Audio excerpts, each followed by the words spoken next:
Thank you, my sister. Please. I thank you that I have the privilege to be here tonight to listen to you. I haven't read the Quran. You've stimulated me. Perhaps I should read the Quran.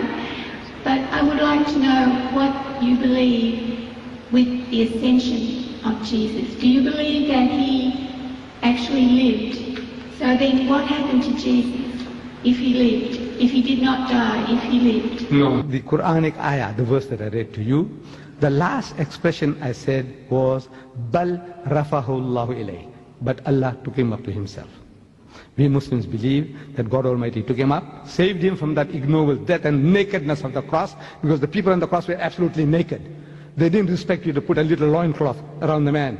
The messenger of God, you say the Son of God, naked and bare before the world, flies buzzing around him. No. God Almighty didn't allow that to happen to his servant, his messenger, Jesus. God saved him and took him up. And I say, he's coming back to judge you.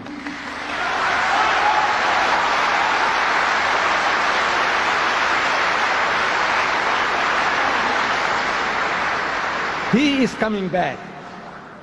To do what? We Muslims, we believe and we claim that Islam is the culmination, the fulfillment of all of God's revelation to man. All true guidance, all guidance is given to us. We don't have to learn anything new from Jesus or Moses or Muhammad anymore.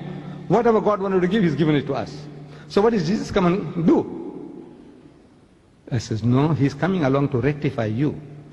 And he's telling you in the Gospel of St. Matthew, he says, many will say to me on that day, in his second coming, on his return, and many will say to me on that day, Lord, Lord, did we not prophesy in thy name, and in thy name cast out devils, and in thy name do many mighty works?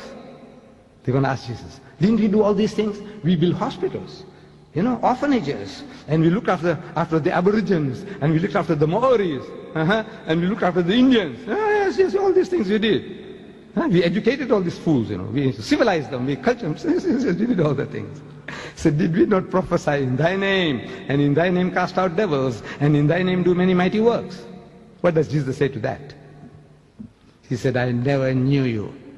He said, depart from me, ye that work iniquity. You are evildoers, you are evilmongers. Amazing. You who are working in the name of Christ, looking after the lepers, looking after orphans, Mother Teresa, wonderful work she's doing. By God, I tell you, I bow my head down out of respect for her. All the wonderful things you people are doing. The way you look after the animals, animal conservation, to preserve life. Fantastic things you are doing. But for human beings as well, what you are doing. And that's what you're going to say to Jesus. I'm asking the Christians, answer me. You know why? You know why? Because you call him Lord. He is not your Lord. He is not your God.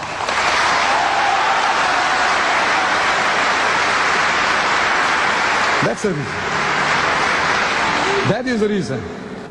He's telling you, come, I'll teach you how to pray, and pray like this, and he puts the words in your mouth. Like a little baby, like a little child, pray like this.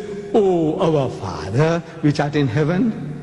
Our Father, which art in heaven, including Judas, because Judas was in the group. He's the father of everybody, the sinner and the saint. He's the creator, Lord, cherisher, sustainer. Call him Father, okay. Oh, our Father, which art in heaven, hallowed be thy name, thy kingdom come, thy will be done on earth as it is in heaven. Where did he say the Father of Jesus Christ in heaven? Or Jesus Christ my Lord in heaven? Where? He said, this is how you pray. But you have forgotten that. You're worshipping him instead of worshipping the Father. Did you say, the lady, did you say you got the Quran? You have a Quran?